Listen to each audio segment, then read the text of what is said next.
L'ouverture della casa. Le giunse levo sulla montagna, la nei cabiro e l'albogagno.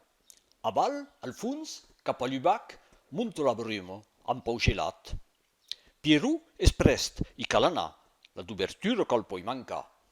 Met un fusil in bandoliero e alla cinto la cartucciero. Un bon parell de butius, a pei s'embachere son gus. Aquel ja o pavo d'empei 5 euros, avio deja sentit la pudro. Es un famus basse grifun al pedigrà ple de renunz. Pierrot a suenri di labiasso, pesche il cagnot de puro raso aimo pastrolla i rumingheros, lei gafarozzola i falgheros. Se trovò il pradi las pradelos, aquí que cunto las pimparelos, un condenaz de cos que ya cantu la pimben de passà. Tabès, furiós, nostre casaire ha demandat a Joan son fraire de li gardar un pulifarrù, amb un bastard farà miu.